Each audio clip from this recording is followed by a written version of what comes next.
the McAllen Veterans Memorial Stadium. Yeah.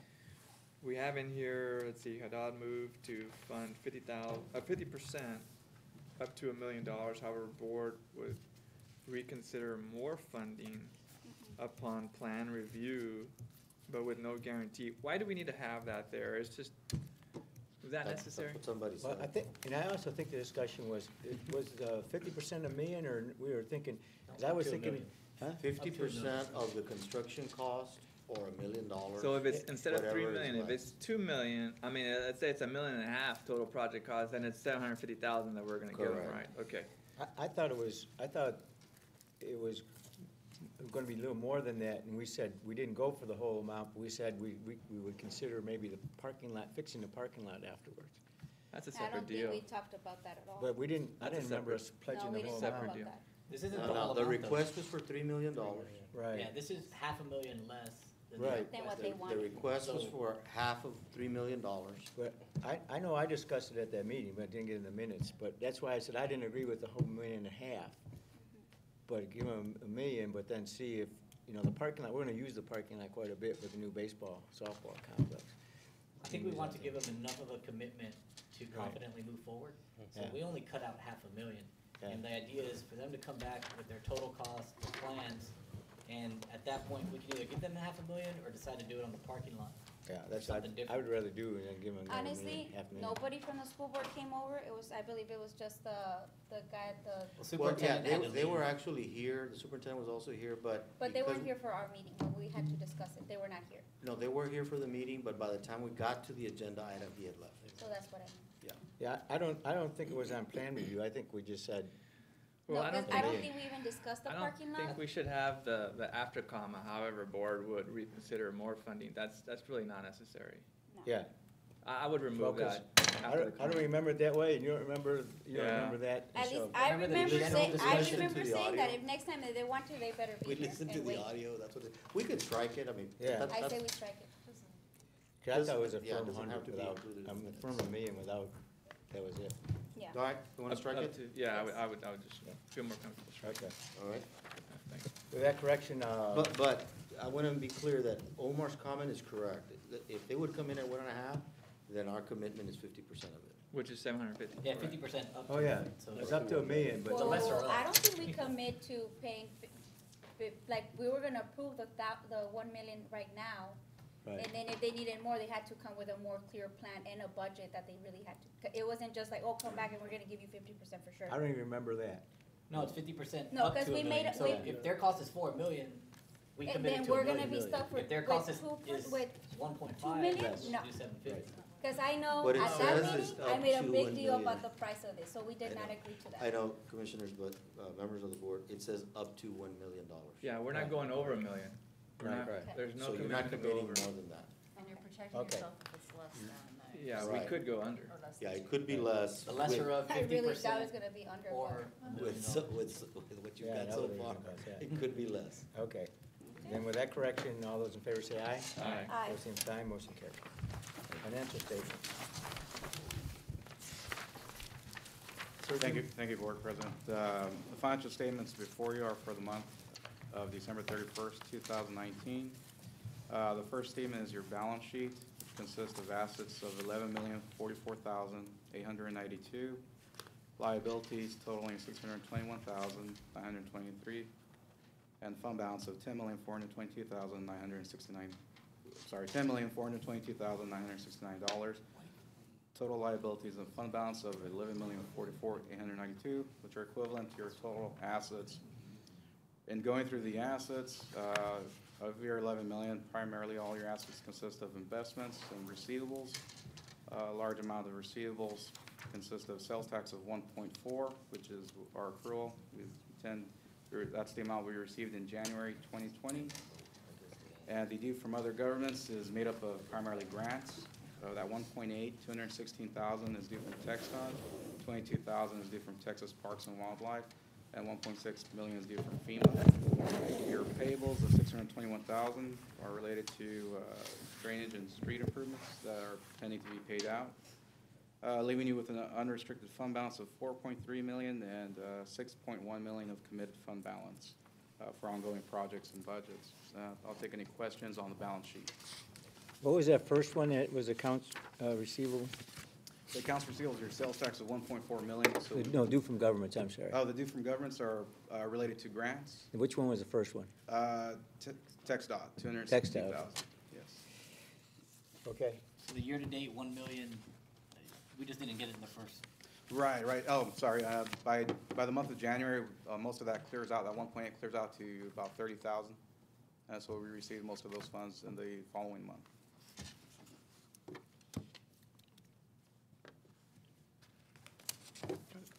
Okay. Okay. Any other questions? Yep. Entertain a motion to accept the report as presented. So he's going on to the next one, right? Yes, I'm going to cover the Next page. statement of revenues and expenses. Okay.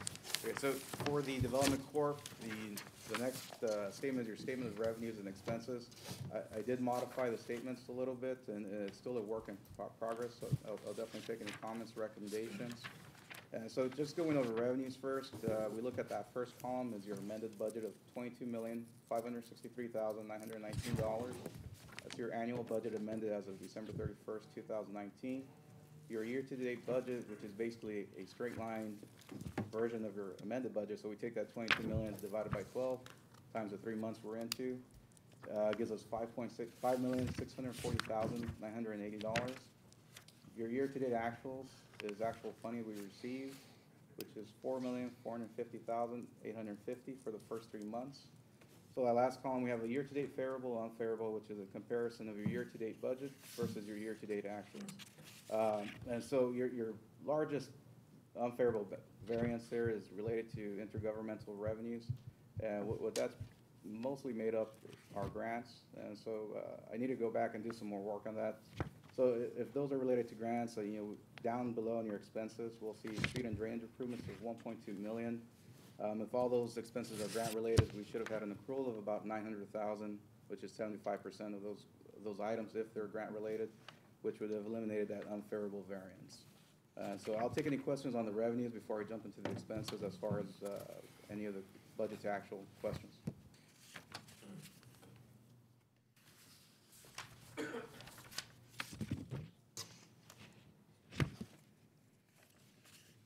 Okay.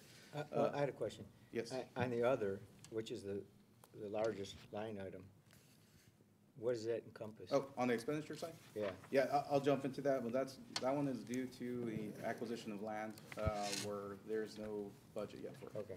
So others. Or it's part of the amendment coming. There's no particular project. Right, no, it's a land acquisition. So if we jump into the expenditures, you have about 29,541,123 budgeted for the year. Year-to-date budget, we straight line the amended budget, you get 7,385,281. And year-to-date actuals, the expenses are $11,623,633. Gives you an unfavorable variance of $4,238,352. Most of that is primarily related to the land acquisition that's in this upcoming budget amendment. Some of the other variances are due to timing of spending. So to give an example, UTRGV medical school payment, the budget in here is straight line, but we know we spend that one lump sum. So I'm going back and looking at tweaking some of those budgets so we won't have a true picture of the variances. And I'll take any questions on expenses as well. Now, what are some of the business district improvements that we're doing? I think they're like on this page. Business district improvements, if we jump to page 3 of 6, it'll list all those related. Not as familiar with a lot of those, but some of your year-to-date unfavorable variances are retail recruitment, and that's just I think a spending on advertisement, and the consumption of the budget is faster than 25%. So they may be spending up front at the beginning of the year versus towards the end of the year. You also have a rental contract. I believe we have a couple of rentals out there. I'm not too sure exactly what it entails. And then you have some 380 agreements that are in there. Okay. Which is the ones with the let's start with the 16? Yeah, so that description column on the detail is kind of what our account chart of account says, and then the expenditure column is the description that's rolled into the budget, so during your budget process, hopefully these will look familiar. Charter, what's charter, or which one's charter? Call It's the center. telecommunications. Spectrum, Spectrum. If by next time you can just add a little more description on them, Okay. just so we don't have any questions. That's when they spend. Like a 3-word description. How long is the 380 for Dave and Buster's? Is it a 5-year deal? 15 years. 15-year deal? And some of these We were, weren't on there. part of the 380 agreement is ad valorem tax, and they actually pay the tax and we give them back the, essentially, does that come out of here or Yes. general fund? Here. Because it's an economic development project, and what we're trying to keep is general fund money. Now, the HEV, is that the one on Second? Mhm. Is that, and that's ad valorem tax. A lot of these are ad valorem tax refunds.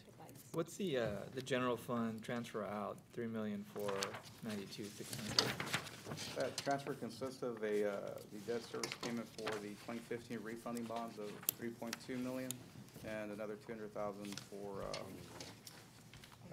park programs, I think after-school programs. So the majority of it, 3.2 is for, There's a 2015 general obligation bond refunding for the development corpus funding that debt service payment. okay. Yeah, when is the it's debts- reservoir, and when is the parking garage? The downtown parking garage? It's debt service, or is it, Yeah. it's debt service? Okay. How about the priority corridor That's your project. Oh, okay, never mind. Put more money in there. Me callo.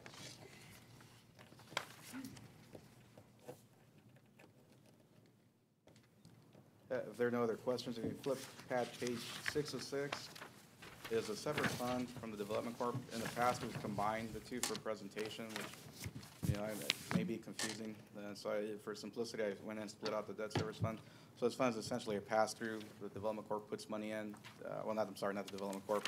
We received contributions from Simon for the Series 2016, 2017, 2018 bonds. And so your basic balance sheet, right now, there's 11,289 of investment sitting in there. That's due to a refund of issuance costs we received for that debt that was issued. And if you flip to the statement of revenues expenses, there's currently no activity. We'll service the debt in February. And we've been in contact with the developer, with Simon, and they will be providing funding for that. Yeah, where were we on that Simon, on the debt service on Simon, and We still haven't paid any. we still haven't paid any? They're getting close, which is good. Yeah, actually, it'd be good when we get close. Yeah, Better, I mean. but we haven't paid So towards what's that. gonna When you take us get to get close. close? Well, until we reach 2014 sales, they continue to pay the debt service. So once you get over the 2014 sales, then we pick up the debt service on the two multi-story. So we want to do that because that means sales are up. So ultimately, So, right now, we're yeah. just in the break-even mode, if you will. Right, so the 380 said that they had to meet that threshold. Okay, we borrowed the money for the $20 million parking garage at Simon, and they have to meet that threshold. If they don't get past above the sales that were back, it's actually 2015, then they pay the debt. And so far, So maybe I'm looking at, us paying the debt is a good thing? yes, because Yeah, that means because that that we're means our making sales money. are over I mean, 100. yeah, sales would be up. Yeah, But how much over the threshold would balance out with the debt service? anything over the threshold, then we pay a Pro pro rata share of the debt. Eventually, we would like to be. So in other words, paying- you've gotta have, Because then if we we're would making pay, some money. We're 100%. if we would pay the whole debt 1 year, that means that we would have that much extra money that year to pay the whole debt. Because if Out you of don't sales have tax it, then. if you don't have it, then it's only the pro The rata. threshold is a gross sales figure? Or what is it? Yeah, well, it's reported to the state. where we actually connect revenue. What's Collect that? revenue. On an annual basis? Yes. Yeah. So the What's idea the was, amount? So each year we That they just get have a to total sell? that they made for the year, right? Our And then they report it. benchmark For the was the mall. 2015 sales tax for the whole year, For the property only, right? The mall. or La Plaza Mall. For La Plaza. Mhm. And it was what was in existence at the time. Right. Doesn't Which, include the when was this expansion. made? Oh, You should be able to surpass that, you would think. you would think they would have. I mean, that's pretty low, no? No, that was high. That was the highest sales tax that we had ever had up until last year.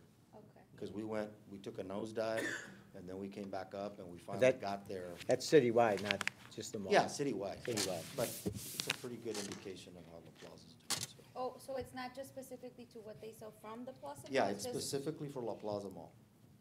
Okay. yeah. And at La Plaza Mall, we haven't exceeded it yet, Right. but citywide we have. So far, I And they, think they've, they generate that report annually, or who pulls it? Because I would assume you'd have to pull sales tax reports from every outlet. The state prepares a sales tax area report for the mall. Oh, specifically for the mall, they prepare one? They will do that when you have an agreement. They won't otherwise give it to you individually, but when you have an agreement with them, then they will provide that for you. Okay. Okay. Yeah, because they get it from all their stores since they charge this is a pretty good deal we rental based on made. sales. How was the sales this year, do you know yet? Have we gotten the I guess report? For of this past December, year? Completely Uh, offset if we exceeded the numbers? No, we'll get it the first Wednesday of Yeah, February. eventually, Okay. yeah. Yeah, I don't understand. It's the in tier- around. The tiered Reverse, right? process, yeah. I mean, it doesn't matter, I mean, we don't really make any money on the different ones, we don't pay, you know, they would go into sales tax, so, I mean, into the bond tax, so it's a wash to us. Ultimately, when it gets over that, then it's positive, right? But the mall without that was really, probably hurting more than anything in 2015. I didn't hear the So that's question. why we use the numbers. Huh? No, I didn't hear the question. we're trying to say, well, because I said, yeah, we can't wait till we start paying it, and that didn't sit, trying to explain that. Yeah, it doesn't I can't sound wait like till we it. start paying taxes. Well, I mean, there's a lot of details, right, and we're having to go off memory, but one of the big things is, they've gotta get past that threshold, right? And then the sales tax revenue that comes to the city is split in half. The first half comes to us, the second half pays the debt service. Okay, And so if we don't have enough money in that second half, we already pocketed half of it. yes. We don't have enough money in the second half to pay the debt service, they gotta pay it. We can't, it's not possible for us to make a payment and not be making money. Right. Right. Right, if you're Over making the a payment, 2015. if the development corp is making a payment, you're making more money as revenue than you are expense. Even if we made the debt service payment, Yes. we'd still be making more money than we were in 2015. Yes. So their incentive is to increase sales tax, right? Because Absolutely. they relieve themselves of the, Absolutely. That's what they said when they, negotiation was to build the parking garages and not consideration, but then they were going to build the additions at the same time. yeah. Yeah. And by close, how close are we? I mean, Let us get your report. Yeah. okay. Yeah, I don't wanna guess. Can we get that? Okay, any other?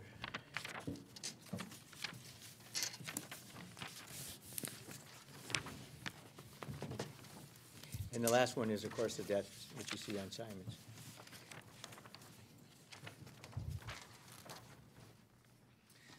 Are we gonna do anything with the motocross park this year? Oh, yeah. I mean, I bring it up every Yeah, time. It's kinda like- Not that I'm in favor of, I'm sorry? not that I wanna speed things up, I actually wanna slow things down, but I just wanna ask where you're at. What's Well, wrong with honestly, you? we've had a lot of conversation lately, and we're getting real close to putting it on the agenda. Okay. We think we should abandon the project, Oh, Okay, abandoned? great. Why? because it's just not moving. Wasn't there weren't we getting funded about 75% of it? Yeah, and we still have, we'll have it, we still have it, we just have to return it. Cause I'll tell you something, I have been driving, well, cause I go to Hidalgo a lot, so I drive through that part, like during the night a lot. It's probably gonna cost us a lot more problems than anything, just cause, there's a whole bunch of people there in the middle of the night and cleaning the tires, and I think we're gonna have I think it's gonna be more, I'm with you. It's gonna come to the commission, it'll be up to you, we're gonna tell you where we're at, what's happened, the hurdles that we haven't been able to get over. That's everywhere. And not only that, but that would potentially, aren't we gonna be doing, well, the expansion of the airport, that's gonna conflict with that, and later we're gonna have to tear it down anyways, right? It's Yeah, possible. 20 years. I say we just find another location, not abandon the whole thing by its, That's altogether. not what I meant. I just, Not abandon, maybe just find an additional location. Well, I think the commission will decide that. I Maybe would it- love to maybe have, it- I'd like more clubs, like, I would go, I'd love to go, but. Anyway, Okay, that's where any, we're at. anything in the financial report? no, Now I entertain a motion to accept the report. so moved. Second? Second, all in favor, say aye. Aye. Opposed, same sign, motion carried. Budget amendment for purchase of property. Mr. President, members of the board, the city commission entertained this issue, the meeting in December of 2019. You've got a small map in the packet that indicates the property that they have approved purchasing, and the funding is recommended to come out of the Development Corporation. It's gonna be a project that we have not announced, but it's a major project that we want to expand there around the convention center.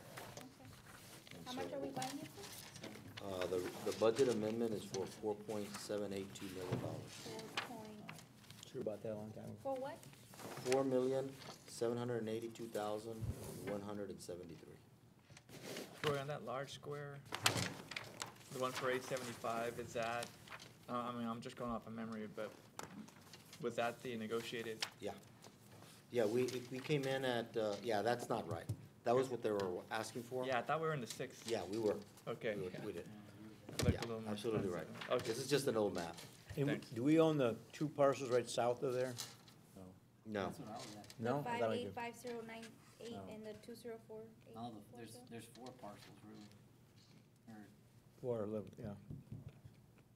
Okay. it looks like one's a church, Oh, yeah, no. Faith Christian. Which one's the church? See right there? Probably the nearest one on Oh, here we go. the east side. I think it's a 98 one, it's the church. And then Yeah, these little 98 's a ones, these church. little ones on the west side, 2 and 3, 2 and 3? 99 and 100. I don't know. Is this 29? Oh, 35. Oh, it's 35. So we have those under contract or what? We purchased them. Huh? We The purchased ones them. for the budget amendment, we've already Oh, okay. closed. So I guess we have to, So if you say no, then we'll go to commission and get another funding source. But this is Okay. what we said we were gonna do. We said we were gonna- Commission. No, that's, you need to start. a buying motion to them. approve the budget amendment to pay for these. So moved. Any further discussion? Hearing none, all those in favor say aye. Aye. Opposed, same sign, motion carried. Reports. Imagine tomorrow? We're gonna operate the trailer park for a while too, right? Yes. There was We're- somebody with a little fire as we were doing the marathon. That was pretty neat, like an outdoor Oh, yes. fire pit. Did you see Oh, that? We yeah, saw yeah, it. yeah. It smelled, oh my God, it smelled like butane so bad. I was like, oh. That was the Like what? 5K. We did the Definitely. 5K. I did the 5K, and she was in a bad row. They had their own campfire. Chilling outside. A lot Yeah. of combustible material. We're gonna around. own that. I mean, I hope So early to that's be- code. Yeah, we're doing some No. major cleanup. In fact, Steven is here. And, Wait, we're did you have a we're problem starting with the some lady major doing her cleanup own up there. fire? It's No, pretty bad. I was just. Can't do Bad. that. City. And you're gonna have to, buy attrition, when people move out, you're not I gonna have move a one in, I fire don't pit think. outside my house. I Probably did have it. a fire, that was not a fire. We need to make that Campfire. decision, actually. We need to get Kevin to tell you about Very different. condemnation problems on leases. Okay. So, All right, go ahead. Hello, everyone. Seth Rodriguez, Assistant Director of Housing. We'll start with the highlights of the program with Imagine Tomorrow this first quarter of fiscal year 2019-2020. So during this first quarter, in the second page, you'll see property 2125. So this is the first property that will be demolished through involuntary means in a long time. I don't know when the last one was. I want to say it was a decade ago when the city was taking on this sort of work. With the funding with the Development Corp, we'll be essentially taking on this particular project. The Building Board of Adjustments upheld a notice to demolish. on November of this past year. Currently, we're working with purchasing and then the engineering department to get the language together to put it out to bid. So the first week of February is when we plan to take on the first demolition. And the idea is to, this will be the template as we approach other properties of this nature. So these are the worst properties essentially in the city. This particular one, the roof is caving in, attracts crime, attracts all kinds of issues. Second page, so this is 2232 Orange Avenue. This particular property, we got a call in the fall about vagrants breaking in. Recently, I got a second call about a similar issue. So I went out, tagged the property just to let the neighborhood know that this is a substandard structure, people shouldn't be breaking in there. I got a call like 2-3 days later during the week saying, you know, the vagrants just took down the sign and walked right in. During the second time, you know, I knocked on the door and there's a young man and a young woman came out. They said, oh, sorry, you know, we're staying here the night, we didn't have a place to stay. So the short-term solution for situations like this, because you never know, people might be breaking in to do drugs, start a fire, burn down the house. It could be damaging to the neighborhood. What we're going to do is request for this house to be boarded up, and so we're getting bids to have this house boarded up. And we have various structures. Typically, we send out a notice of violation letter to the property owners, let them know this is going on. For the most part, they'll comply and hire someone to do the board up. This is a case where the city is going to have to intervene, simply because the owners just it's not just ignoring the issue, and we have to intervene. Now, at any point has the property owners tried to like reach out or something like that? Because I don't want to like, oh, I knew, they never told me. Well, I'll tell you this. So when we arrived, there was a car parked on top of the lot, Okay. and it was the neighbor. And from what the neighbors tell me, it's like the grandfather lives next door, and the kids that were walking out, one of them is his grandson. Mm-hmm. And so essentially, they're like doing drugs in there, Okay. and I mean, How but they're not the owners, and they're. No, the owners have not been. Right, and then the other vagrants are breaking in, you know, doing all kinds of stuff at night. We've sent certified letters to the property owners and regular mail and all the notices, so. And you'll see the orange tag, that's a notification letting them know it's been declared substandard, and we also post the actual letters that we send on the property. So the idea is that they'll see that, and we'll get a call saying, hey, what's going on? Why are you guys tagging my particular property? Now, because obviously there's always an address where you can contact them. Now, have you guys reached, I'm sure you guys have been like, trying to find them? We usually get the contact address from the utilities department, and when we call, sometimes nobody will answer, it'll be a deadline. But that's typically our procedure. We'll ask the neighbors, do you know who the owner is, that sort of thing, and we'll look at the appraisal district information. So we do our due diligence. How long from being boarded up to being demolished? Well, if, after it's boarded up, if it continues being an issue and people, I mean, even, like I said, a board up is a short-term solution. It could easily, you know, plywood could be removed and people could break in anyway. If it continues being a nuisance, then at that point, we'll take it to the building board of adjustments for. Shouldn't that time frame be short?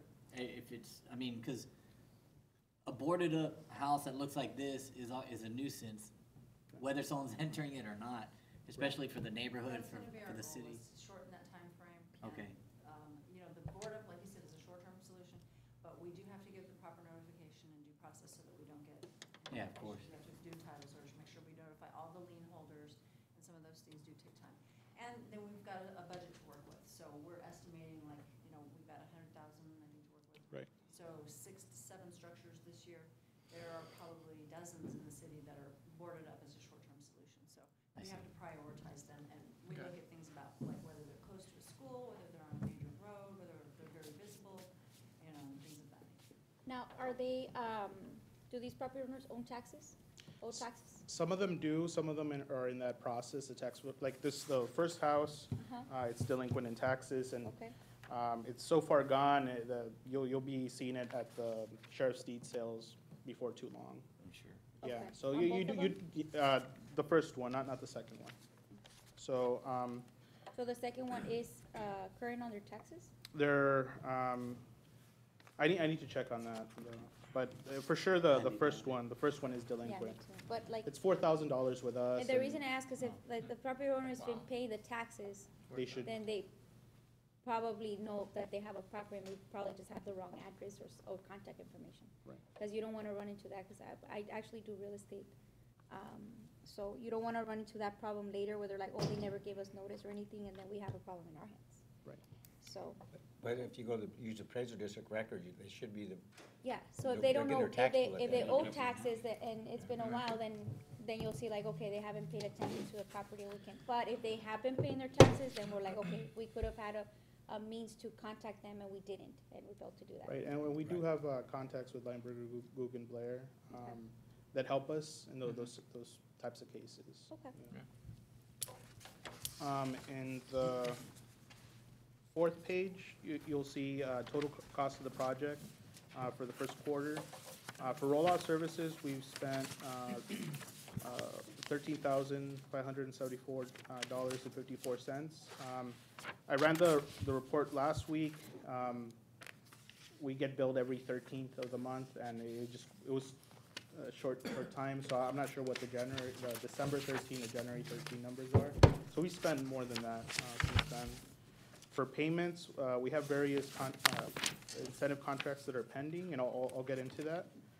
For conference travel, one of our inspectors, we have 4 inspectors that are helping me out. I'm the primary liaison for this program every quarter, and so an inspector and I went to a training in the fall. And for marketing materials, those are pending, and we'll get into that. So in the next page, you'll see the breakdown of how much has been spent for roll-offs. $4,000 that first month, $7,000 this second month, and $2,000 this up to December. Okay, what was it spent on? And so after that, you'll see some of our roll-off services customers some of them were legacy customers from last fiscal year. And so these are some of our new customers. The first one was 620 East Jackson Avenue. That was a partial demolition. That particular one, we're talking to the property owner. We're actually, that's gonna be at the Building Board of Adjustments meeting this Wednesday. We'll be discussing the pending demolition with the board. 1112 Highland Avenue, that's one of the incentive contract cases. 2404 Ebony Avenue, that's one of the incentive contract cases. And after that, you'll see incentive contracts executed pending. The ones in the pending contract in green, I put pre-December 2019.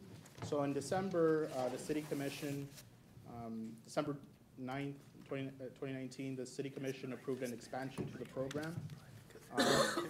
So these cases are contracts that were before the changes to the commission. So the contracts that will be put together will be under I guess the old approved application. And so everything after that will be under the new, I guess the new guidelines for the Imagine Tomorrow program. Do you have an updated flyer yet, or anything? I have an updated application. I've included it in. It's on the application. Yeah, so You don't have any kind of updated collateral material, like a short? Well, so for that, in the past, we've gone to, local print shops and had them, paid for them to create, flyers, that sort of thing. We'd like to explore maybe a marketing firm, like a full-fledged campaign. I'll use the name like Castor Pollux as an example. We've never done that. In the past, our marketing for the program has been just a stake, like a yellow sign in front of the home, like a real estate sign, just to let people know that this is part of the program. But you know, the program has been around since 2013. We feel that that's something to Want to explore. refresh it? You had talked previously, we had mentioned, maybe updating the logo, right? So that's the new logo. That's the updated one, right? Yeah, this is the updated logo. The old one looked like it was leaning, like a house was gonna fall. And so this one's like a square. This one's more like stable. Maybe you and Michelle could talk to Adan to get a general idea of what a small program might cost. Right. And maybe we can take it out of the Imagine Tomorrow budget, because we've never exceeded, for the last several years, haven't exceeded the budget made available for you guys. Right. And I think this year we even added money, right, hoping Right. that we could boost it. So Go if on we could like- take a small amount, Go on San Antonio and Houston's website, get some good ideas. Yeah. Yeah, I have long-standing programs. There has been a noticeable uptick in interest. Actually, Detroit, that's Michigan. good. But I has a think really an good- updated collateral material, even an Look at online Detroit, flyer Michigan's created that we really can good. start sharing or pushing. Yes. You know, Okay. Why don't we And- put like, little signs that say, you know, roll-offs and then the date? So as somebody's going into a subdivision, they know, hey, this coming weekend, we're gonna have roll-offs here. I mean, Clean you know, Neighborhood, Project Clean Neighborhood. yeah, the clean neighborhood one. I mean, cause That's the still the got- flyer, keep sometimes, McAllen you know, beautiful. people aren't there, or they don't get the flyer. Or they just throw it away. They don't. I That thought was we done could by change Keep the McAllen name to Beautiful, so they wouldn't Rebuild need to give us Tomorrow. a sign. These guys don't have to know. Oh, okay, Yeah. okay. Just so it could be like Yeah, a different deal. rebuild tomorrow. Right. And, you know, since the change in December and it was the second week of December, we've gotten a lot of calls. We've had multiple applications. The ones in the page after that, and those two applications in orange, under the new incentives, those are the two applications that have been approved, 2404 Ebony and 608 South First. We have others that are pending where we've actually given the property owners the application, and they're putting together their materials to move forward. So we've gotten a lot of calls, and for sure, once the application was updated, I have a list of about 300 to 350 investors, their emails, and so I send it out to I guess the larger investment community. These are people who, you know, do this for a living. They flip houses, they build on empty lots, duplex, fourplex structures. Now, on the demolition cost, how much are they charging you per square feet? Well, for, what do you, Cause it says estimate cost of demolition should not be more than 7,000. Now, with that, which is fine, but does that include the pickup, transportation, and the dumping? you're talking about the first involuntary demolition? Mm-hmm. So for that, that's just a Rough. rough estimate. It shouldn't be more than $7,000. I know that we're offering roll-offs, but for that particular case, we're gonna ask the contractor to pay for all of it. That way there's no issues, or, we just wanna make sure that they take care of all of it, that they raise the property, and that we're dealing with an empty lot afterward. Okay. But, you know, just a rough estimate, a brick home, whenever we're helping the property owners with roll-offs, you're looking at $3,000 in just tonnage fees. The brick and concrete. So, the next page, you'll see some of our, you'll see some of the work done on tagging structures. So some of the structures that have been declared substandard. You'll see some of those structures that are voluntary. Some of those that either the owner did it voluntarily, or they're coming to us for incentives. After that, you'll see the updated application. This was revised 12/29/2019. If you go to page 3, you'll see, before we used to have 2 applications, one for empty lots and one for condemned homes. So for this application, we just condense all of it into one. Do we So, have, sorry, do we have anything for, and this is just, I can ask you later, but do we have anything for existing homes that they have people living there, but let's say they, low income or whatever, and they need to be, their property, some need to be demolished? Would we consider them, or no? They have to be vacant 100%? Are they, the question is, would they be the owner, or are they, Yeah, they're, like, let's say, okay, so let's say it's a home, it's an elderly person living in there, right?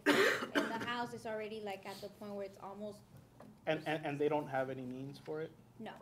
Like Okay, and to- so for those type of cases, we refer them to affordable homes in South Texas. Okay, so with affordable homes, so let's say affordable homes, they get denied, right? Because actually, I've had some people get denied through affordable homes because they're not the first-time buyers. Or, no, wait, I forgot what it was, but, the what? Have some income restrictions. I don't know if it's income, but it's something about being like the original owner of the property. Like, you can't be like the second owner of it, or something like that. Anyways, we'll look into it, but yes, that's something, okay, I'll come talk to you. Sure.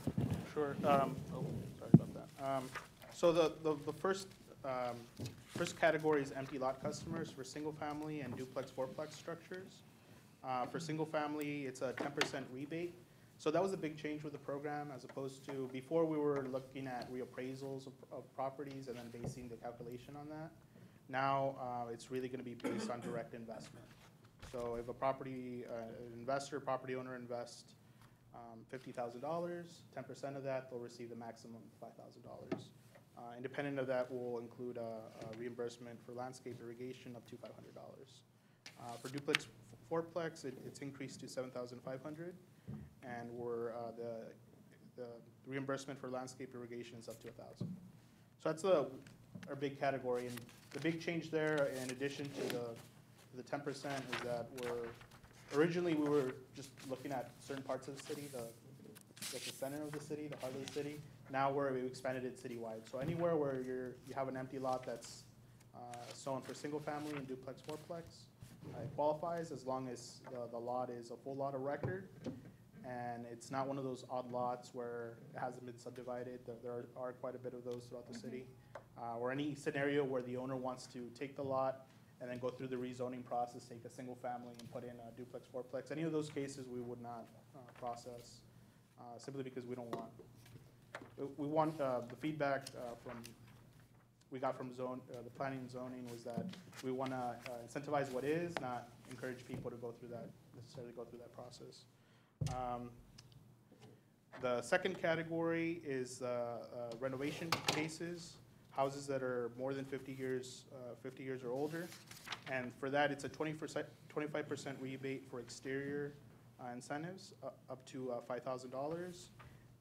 And we're including incentives, landscape irrigation up to $500. So that's strictly an exterior, really supposed to be like for the facade and the landscaping, make sure the neighborhood is beautiful.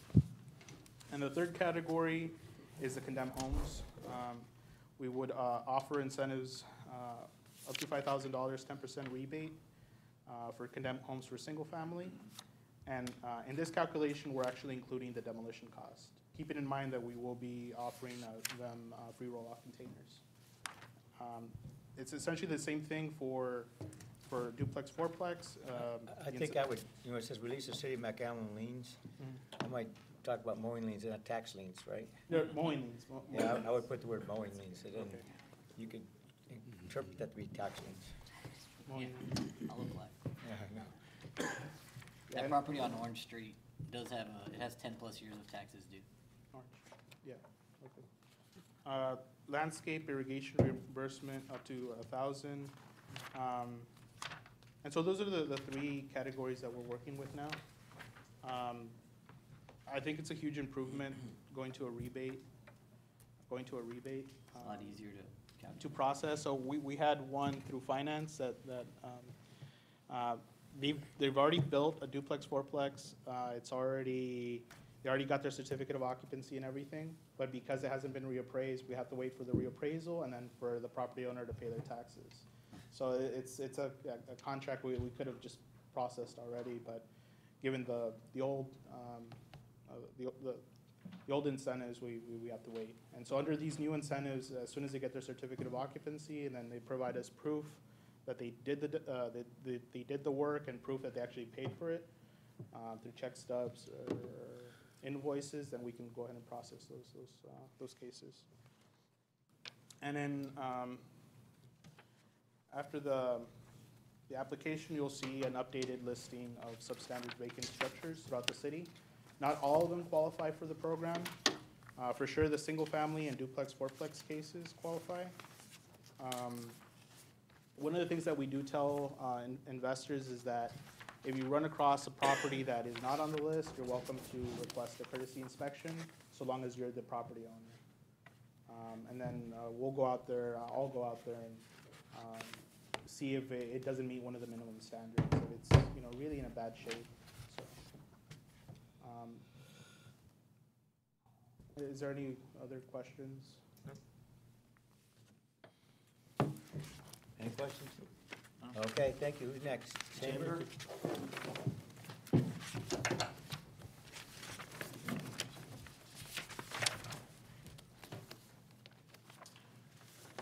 Well, Mayor, Commissioners, Board members,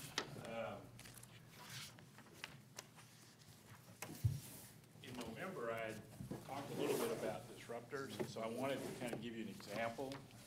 In your packet was a disruptor on driverless cars. And I wanted just to hit some of the key things. And I think one of the challenges you have as a group is kind of strategically figuring out where you want to go in terms of economic development for the city. So mobility. So just to give you an example, with driverless cars, they're predicting by 2050 it's going to be a $7 trillion industry. And that's a tremendous amount of growth. And mobility is going to become a service versus someone actually owning a car. And so that means there's going to be a lot of things that are going to be different than what we've been doing. For example, parking, roads, insurance, all those things change dramatically, you know, as driverless cars become a part of it. We are basically at a level 3, which is that a car can parallel park, and can drive on the highway. That's what you see with Tesla. But you have major investments being made by Lyft, which has 300 engineers working on driverless cars, and Uber, which has 1,000 engineers working on driverless cars. And the idea is to be able to get to level 4, level 5, which is, you can order a car, it picks you up and then takes you from point A to point B. And obviously, safety continues to be a major issue, and every time there's a wreck with a driverless car, it makes headlines. But they want to get to the point where you can get in a driverless car and feel the same way that you feel about getting in a Lyft or an Uber car right now. And so there's a couple of key opportunities here that I think for the city that I think you might want to start considering. Number one, Arizona has become kind of the test ground for driverless cars. They have done regulations and also some things to attract that industry into Arizona. There's nothing being done in Texas right now. Second, you look at radar and sonar development, and obviously you've got your tier 1 and tier 2 companies, but you have a lot of tier 3 companies that are working on this technology. And your tier 1 companies are GM, Ford, Tesla, Waymo, those companies, and obviously trying to attract those type of companies to McAllen would be a huge incentive package. But going after a tier 2 or tier 3 company that's working on a contract in those areas, I think is a real possibility. Neural processing and AI computing is obviously a key component to it. And then finally, Tesla is a current leader. And they have over 500,000 cars that has anywhere up to 8 cameras on the car, positioning, GPS, and then sonar and radar technology. And so the reason why I bring this up is to talk about what the opportunities are out there. And then the second thing that I gave in your packet is really kind of what we use in terms of strategic planning. And it's really kind of asking yourself some, basic, 6 basic questions. Number one, what is the fundamental justification of the existence of our work? So what are we trying to accomplish? 2, what is happening around us that demands a creative change? 3, what paradoxical challenges must we face to make progress? And a paradoxical challenge is we don't have a lot of money, but yet we've got to create new jobs to bring more money into the community.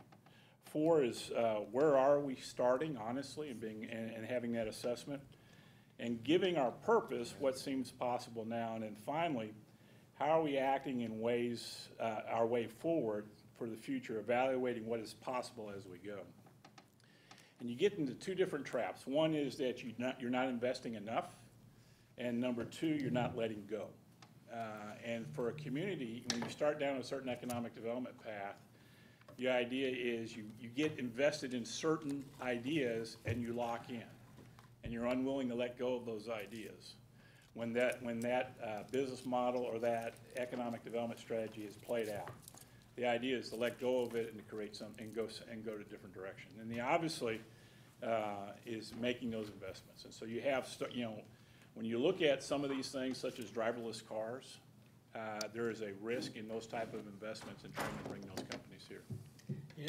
When you think about that, though, in the challenge, unique challenges to us in other areas of the country similar to us, it's like 5G. We don't have 3G in a good part of our population. We never had cable TV in a good part of we still don't have cable TV. And so when you're talking about how do you make that transition to somebody that doesn't, the other thing is, we're still in a cash economy. We're not even in a paper economy, Yeah, I don't think no we're less electronic economy. And so you look at those, I mean, from an economic development standpoint, it's one thing. From a standpoint of our community and how we get up to speed for those kind of changes, to me is a huge present. Because, I don't know, you have, I don't know how it's all gonna work. As long as you can get TV over the airway, we're fine. When that stops, and it stops to a certain standpoint on quality, everybody else has got, in a lot part of our town, got 6 TV stations, and that's all they got. And they don't have the 300, 400 choices of entertainment and things. But that's okay, it's not a necessity. But someday it's gonna be a necessity to have some of these things, and where are we in preparing our areas to be able to not get overlooked and be behind the curve like we are in other technology.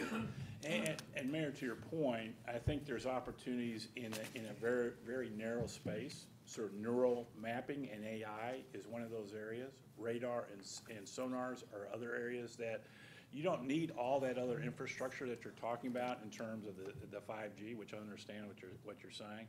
But I think there's specific things that we can focus in on that if you're willing strategically as a body to say this is where we want to make a strategic investments, here's where we want to go after, then I think you have those opportunities. Yeah. I think in the mobility part, honestly, for self-driving cars, I don't think we're there yet. Because I think right now, just to get people to actually use Lyft and Uber, it's a struggle. Because trust me, I do DWIs, I'm like, why didn't you just get a Lyft or an Uber? I don't know how to use the app. Yeah. Come on, man. Now you're paying me and, a whole bunch of stuff, so. But it's coming, but it's coming. You look at the next 30 years, and it's gonna Yeah. be a $7 trillion business. My point is, it's coming, and how do we make sure think it's it doesn't silly. bypass us? Yeah. Or that we're the last ones Yeah, getting it? we're at the end of the tail, and not at the beginning of the tail. I think that's a real challenge, because we don't see it. I mean, there's just a great part of our population that sees it, we don't even know about it. Yeah. Freak you out. They're kind of freaky to look at. The self-driving cars? You're like, what?